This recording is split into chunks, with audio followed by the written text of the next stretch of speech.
Hello dear students, welcome to the class today. How are you all doing? I know you all are doing fine. So as you know, we are doing this chapter 7, history, tribes, nomads and settled communities. The tribal people were there, the nomadic people were there and settled communities. मैंने पहले भी आपको बताया है, in all the videos that we have done in the past, I have told you that how the nomadic people were working, how the settled communities were working. This we have already done. इसमें अब हमको ये समझ में आ रहा है, what we are understanding is that the people who are living in the jungles or in the forest, when they started interacting with the outside world, पहले तो क्या था, ट्राइब्स थे, जनजाति थे, जंगलों में रहते थे, but now what happened, they started interacting with the outside society. बाहर की दुनिया के साथ जब इन्होंने इंटरैक्ट करना शुरू किया, then a new concept came up. New group of something called as जाति. पहले क्या था, प्लीज अंडरस्टैंड. मैंने पहले भी बताया आपको, देयर वॉज वर्ण सिस्टम. Got it? ये वर्ण सिस्टम था, वर्ण थे, and in this varna system, what was happening, that all the jatis that were there, they were coming up to be a new part of the varna. varna में क्या था, ब्राह्मण, क्षत्रिय, वैश्य and शूद्र, चार ही कैटेगरी थे. लेकिन gradually and slowly these tribal communities started mixing up with this varna. तो वरना जो बनाया है न्यू कास्ट, ब्राह्मण्स ने कहा कि ये तो नए new people are coming up, इनको किस कैटेगरी में रखा जाएगा, in which category they will be kept, Brahmin में रखें कि क्षत्रिय में या वैश्य में या शूद्र में. तो social groups where taken, they were taken into caste based society and they were given the status of जाति. ब्राह्मण्स ने कहा कि इनको जाति बना देते हैं. एंड वर्ना सिस्टम, डिफरेंस क्या था, what was the difference between varna and jati, इसको समझो. Varna was based on birth.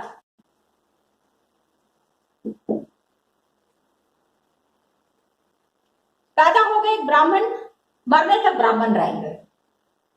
Born as a Kshatriya, till you die you are a kshatriya. But जाति kept on changing. नहीं, मतलब जाति का कॉन्सेप्ट क्या था, it was based on occupation.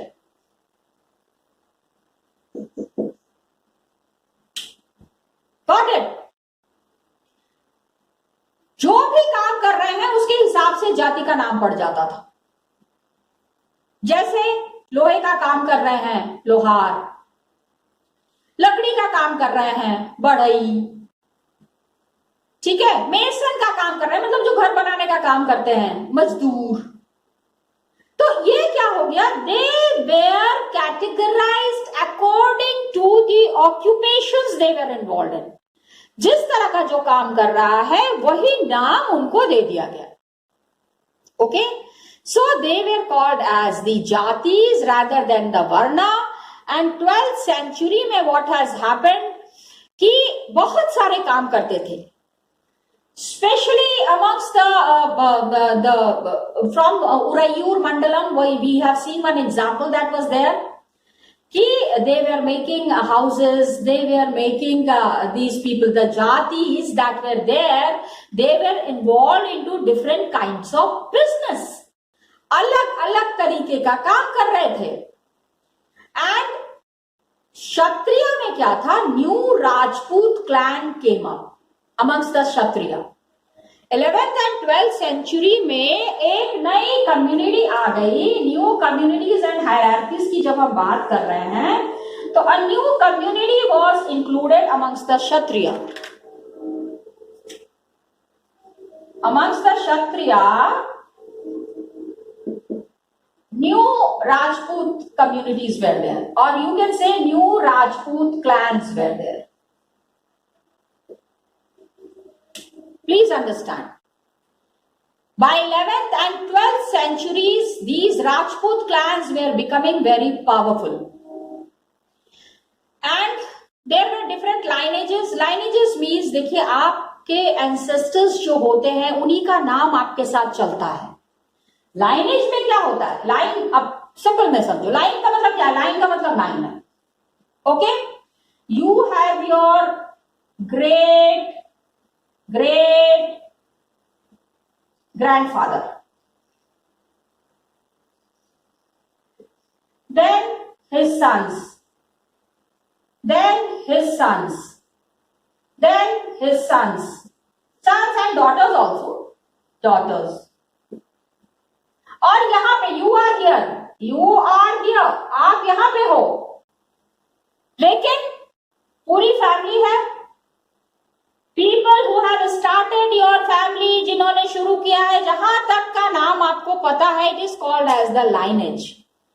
और in the ancient times, these lineages were given different names. क्या था? जैसे Yunas were there, Chandelas, Chalukyas,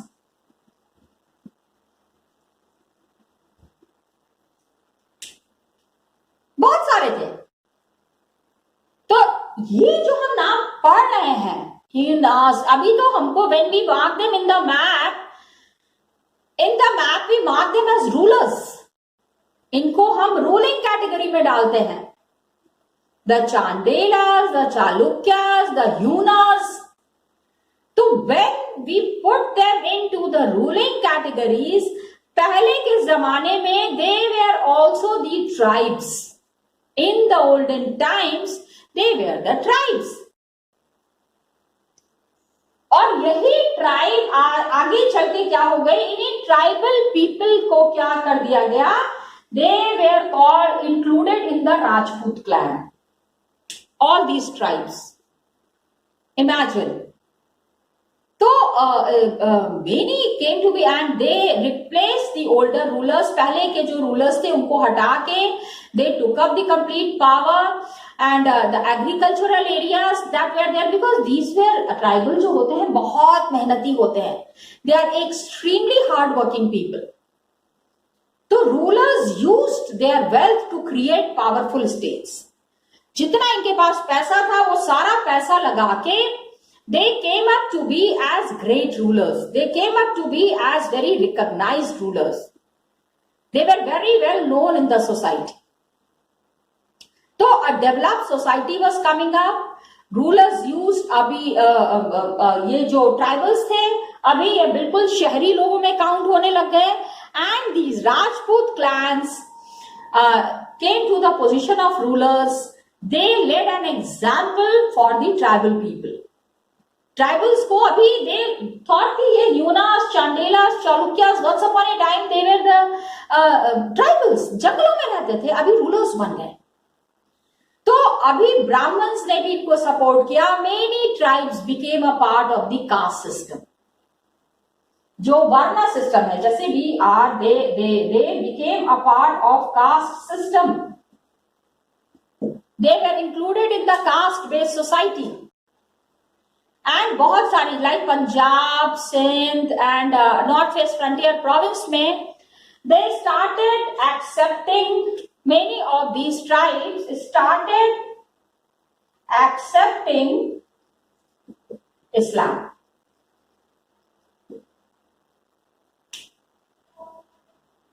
इस्लाम को एक्सेप्ट नहीं करेंगे अब, क्योंकि कास्ट सिस्टम में क्या था, बहुत ज्यादा ऊंची नीची का भेदभाव था. Lot of differentiation was there on the basis of high caste and low caste. तो इन्होंने क्या किया? Many of these rulers who were there, they accepted the Islamic traditions. Got it? So when we are talking about Hunas, Chandelas, Chalukyas, they came up to be the level of rulers. इसी में we will be assessing about one tribe. एक tribe के बारे में हम बात करेंगे, तो एक नहीं दो तीन है शायद. We will be talking about these tribal people and their interaction in the society. क्या था?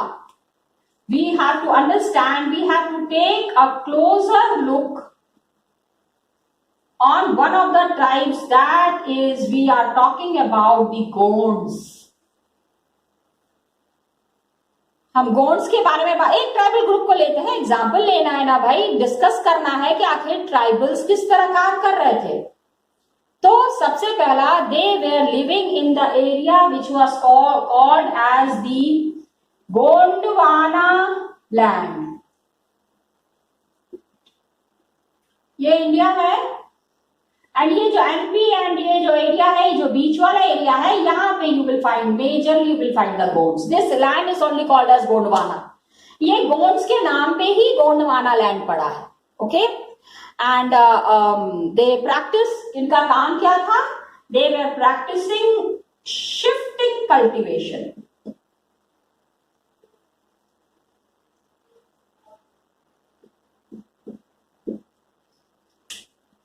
शिफ्टिंग कल्टीवेशन क्या था? I have already discussed it, एक बार फिर से बता देती हूँ. Trees and bushes are there, मतलब जंगलों में तो पेड़ ही मिलेंगे ना, पेड़ और झाड़ियां मिलेंगी. उसमें what did they do? They used to first cut those trees. अभी जो ग्रोइंग ट्रीज है उसके ऊपर आग लगा देंगे तो पूरे जंगल में आग फैल जाएगी. No, they cut the trees and they set it on fire. Okay, please understand that trees are cut and set on fire, आग लगा देते थे, and then seeds were buried in the ash.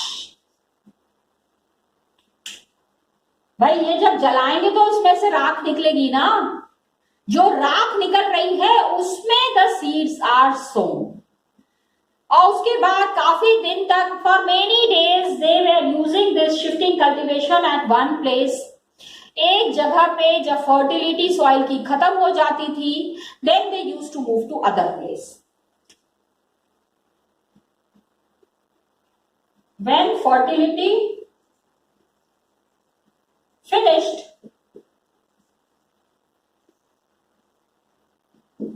they moved to other places. दूसरी जगह shift हो जाते थे ना, शिफ्टिंग कल्टीवेशन है. फिर दूसरी जगह गए, वहां का लैंड को साफ किया and planted the same way. जंगल है, they are living in the jungles. जंगल में हर जगह पे पेड़ ही पेड़ है. तो एक जगह का पेड़ काट के फिर दूसरी जगह गए, वहां पे पेड़ काटा, आग लगाई, उसमें फिर अपने बीज बो दिए. हमको ये सब कहां से पता चलता है? And they each clan has its own राजा. These Gonds, they had a concept, they had their rulers. जो इनका, भाई एक लीडर तो होना है ना, अगर ट्राइबल ग्रुप है तो कोई तो लीडर होगा. They had their leaders called as Raja or Rai. ठीक है? And the large Gond kingdoms were becoming very dominant. क्या था कि दिल्ली सुल्तान्स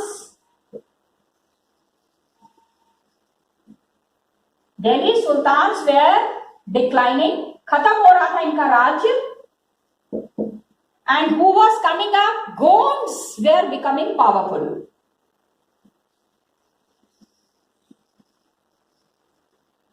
काफी सारा इनका, because they thought, भाई ऐसे मौके की तो तलाश में रहते हैं कि कोई किंगडम खत्म हो रहा है, इनका पावर इंक्रीज कर रहा है. They will go and become the ruler there. थोड़ा सा छोटा मोटा वॉर करेंगे and then they will be appointed as the rulers there. वो राजा हैं ही, अपने ट्राइब के राजा हैं. पता चलेगा कल की डेट में पूरी कंट्री के राजा बन गए. Okay, So Gonds were becoming rulers. Large Gond kingdoms, they were dominating the smaller Gond chief. छोटे मोटे जो चीफ होते थे, big rajas who were there, they were very powerful. And हमको गोंड्स के बारे में कहां से इतना पता चल रहा है? From where are we knowing so much about the Gonds? We come to know so much about the Gonds through Akbarnama.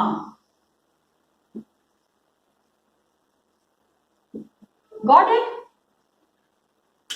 Akbarnama में ऐसा मेंशन है, अकबर के टाइम का सारी जो जानकारी दी हुई है, they have mention about the Gond kingdom of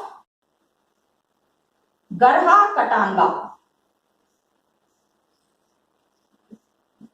ये क्या था ना, इनकी लैंग्वेज में था.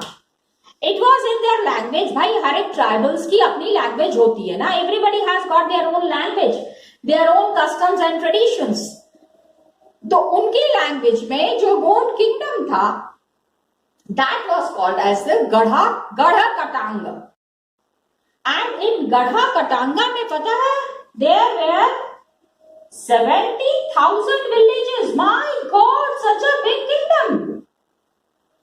Last chapter, last video also थोड़ा बहुत मैंने आपको बताया था कि Gonds had a very big system. एक विलेज 70,000 विलेज का मतलब समझ रहे हो कि 700 विलेजेस भी होते हैं तो उसके जो लीडर होते हैं, they are very powerful. And Gond kingdom में देयर वर 70,000 विलेजेस. आप सोचो कि ट्राइब्स से, नोमैड से, now they have become very powerful by increasing, by keeping their clan in a very joint manner. आपस में कम लड़ाइयां करते थे. ये जो बाहर के रूलर्स होते थे, जो बाहर के जो किंग्स होते थे, उनके साथ ये वॉर करते थे. आपस में इनकी लड़ाइयां कम होती थी. तो अकबरनामा में we are getting Akbar's reign का सारी चीजें हमको गोंड किंगडम का पता चल रहा है. अबाउट गढ़ा का टांगा, 70,000 विलेजेस वेयर देयर. तो गोंड्स के बारे में अभी please try to understand the Gond society. Gond, okay. Gond society में क्या था? All the system of the kingdom, it was all very centralised. मतलब किंग के हाथ में बहुत पावर था.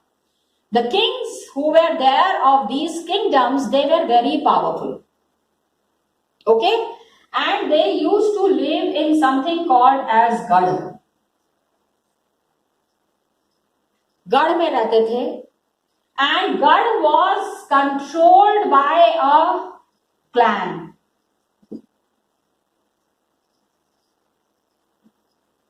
एक ग्रुप है, एक गढ़ उनके हिसाब में उनको सपोर्ट कर दिया गया कि इस गढ़ के रखवाले आप हैं. ठीक है. Suppose a garh is there and that garh is handed over to one clan. Clan is a group. अभी फिर कहोगे मैम क्लैन क्या होता है? Clan is group of people who have come up to be the great tribals. इसके बाद आगे और भी डिवीजन था.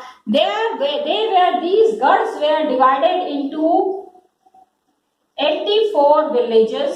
हर एक गढ़ में 84 विलेज है. और कितने गढ़ थे इनके पास? 70,000 villages were there. तो अब आप समझो कितना पावर है इनका. एक गढ़ में 84 विलेज है, विच इज कॉल्ड एज 84.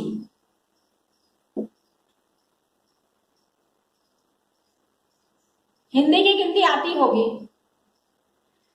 फिर ये 84 जो है, 84 वॉज फर्दर डिवाइडेड इनटू 84 को इन्होंने डिवाइड किया था बरहोत. ये ट्राइबल लैंग्वेज है. ये बेटा आपको इसी तरह याद करना पड़ेगा. अब आप मेरे से पूछोगे बरहोत का मतलब क्या होता है? It's not a meaning. It is divided into groups. नाम दिया गया था 12 विलेजेस के कॉम्बिनेशन को. बड़होत जो है इसमें 12 विलेजेस होते थे.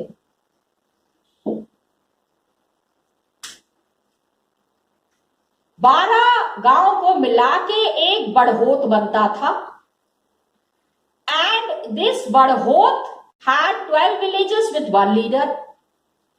फिर 12 विलेजेस का कॉम्बिनेशन करके 84 विलेजेस मिला के 84 का एक हेड, 12 12 12 12 7 विलेजेस का, 7 बड़होत का। प्लीज अंडरस्टैंड, 12 7 जा कितना होता है? 12 5 जा 60, 12 6 जा 72, 12 7 जा 84। तो 7 बड़होत मिलके एक 84 बनते थे। इसको इस तरह समझो, 7 बड़होत is equal to 1 84। Mathematical calculations are there. आपको लगता होगा ये जंगल में रहते होंगे, इनको क्या नॉलेज है, इनको क्या पता होगा? No no no no no, they were very knowledgeable people, very mindful people. इनका दिमाग बहुत तेज था। Large states were emerging that was changing the nature of the Gond society. Societies were coming up, they got divided into unequal social classes. छोटी छोटी बहुत सारे classes develop हो रहे थे। Social classes were coming up. Brahmins were receiving land grants. ये जो राजा होते थे ना, rajas were giving land grants to Brahmins.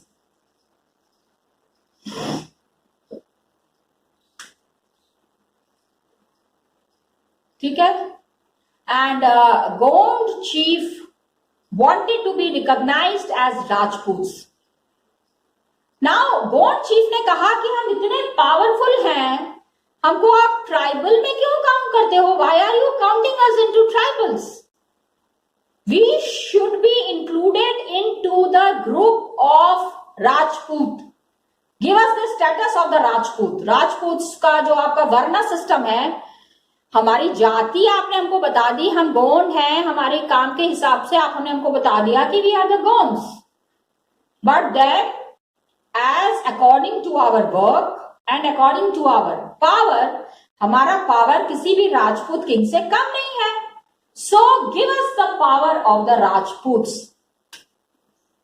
They claimed to be Rajputs. इन्होंने कहा हम तो राजपूत हैं, we are at that level, we are that high level. Okay, so what happened, there was Aman Das. Who was Aman Das? Please tell me. Yes, he was the king of Garha Katanga, king of Garha कटांगा।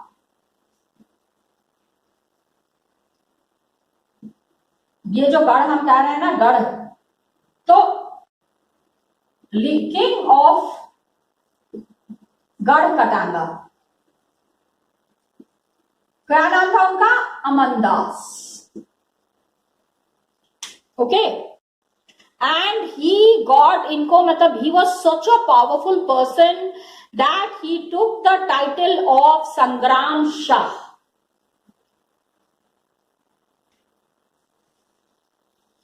Please understand, Aman Das was also called as Sangram Shah. अमन दास, ठीक है please, क्योंकि बहुत सारे युद्ध इन्होंने किए, तो युद्ध का मतलब है संग्राम। संग्राम का लिटरल मीनिंग होता है ना वॉर। दो लोगों के बीच में वॉर हुई and he was always the winner. And his son, संग्राम शाह के जो बेटे थे, his name was Dalpat, and he married the princess Durgavati. Dalpat married princess Durgavati. Please understand, हमने कहानी कहां से शुरू की थी? कहानी हमने गोंड से शुरू की थी, उसके पहले भी कहानी हमने ट्राइब से शुरू की थी। तो आप ये सोचो, these tribal people were becoming so powerful that they were marrying the princess. राजकुमारियों के साथ इनकी शादी हो रही थी। And Durgavati was the daughter of Salban, ठीक है, she was daughter of Salban. और सलबान कौन थे? Salban was the Rajput king of Mahoba. Salman was Rajput king, यहां नहीं, उसको ऊपर लिखती हूं मैं, उधर, ठीक है। Salman was the Rajput king of Mahoba.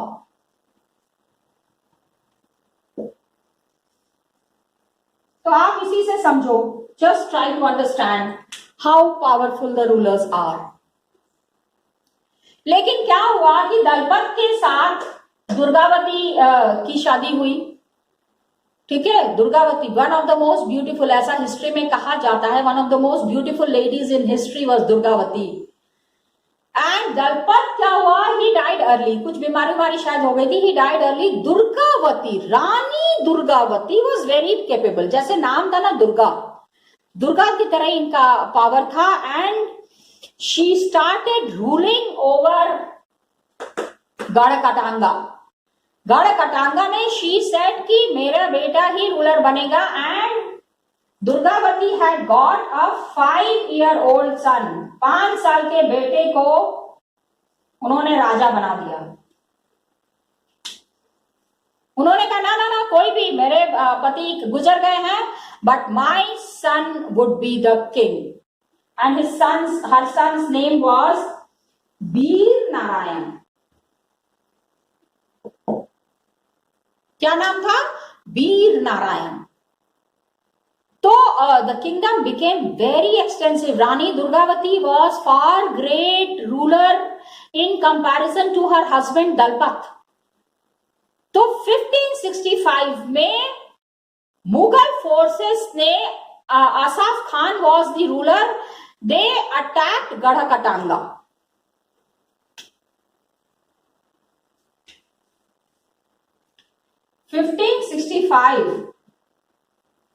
Gढ़कटांगा was attacked.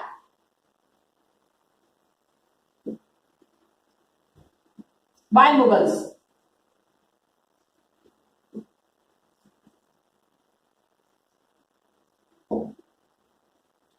Under the leadership of Asaf Khan. मैंने बताया ना, मुगल्स थे ना, इनको कभी भी अच्छा नहीं लगता था कि कोई किंग इतना पावरफुल कैसे हो रहा है। And Rani Durgavati, she fought the battle very properly, although she was defeated and she died. लेकिन her son also died. End इनका बहुत वैसा रहा। लेकिन रानी दुर्गावती की कहानी बहुत फेमस है हिस्ट्री में, कभी इसको गूगल करके देखना। Got it? So children, 2-3 चीजें और मुझे आपको दिखानी थी। I'll just show it to you. गढ़कटांगा की कहानी अभी खत्म नहीं हुई है। We will be continuing it in the next class. Yes, dear children. Okay. Children, I just wanted to show you 2 things. 2 चीजें दिखानी थी। एक तो I told you ना, थोड़ा सा इसको कलरफुल हमेशा बनाना रहता है। So I show you some pictures. So I'm just showing you this picture, which is about the Gond woman. आप ये देखो कि ट्राइबल ग्रुप का होने के बाद भी they have come, just see, she's a typical tribal lady, but then the tribal groups from here have come up as the leaders, as the rajas. Very remarkable thing, बहुत ही ध्यान देने वाली बात है ये। Got it children? तो एक तो मैं ये दिखाना चाहती थी। दूसरा, shifting cultivation, how people are shifting from one place to the other place, and कैसे ये करते थे ट्रेडिंग, ये था। Another was the Gondwana land, ये देख लो जरा सा, ओके, भैरवगढ़, चौरागढ़, गोड़हा, कोलांगा, मतलब specially the Gondwana lands are, आप ये देख लो, that is what is one thing that I wanted to show. Bastar में आप देख लो, एक गोंड ट्राइब ने, हमने बताया ना कि एक they are very good in making gates, तो ये इन्होंने देखो कितना सुंदर सा एक दरवाजा बनाया है, दरवाजे के ऊपर की कार्विंग देखो, look at the carving, just see, this is what is figure 6। और आप इसमें इन्होंने बताया है कि अ कार्व्ड डोर, दरवाजा है, imagine, and how beautifully they have decorated this door. So just wanted to share this piece of art with you. ठीक है चिल्ड्रन, अभी रानी दुर्गावती की कहानी खत्म नहीं हुई है, रानी दुर्गावती की कहानी we will be carrying on in the next class. Till then children, thank you so much and all the best to you.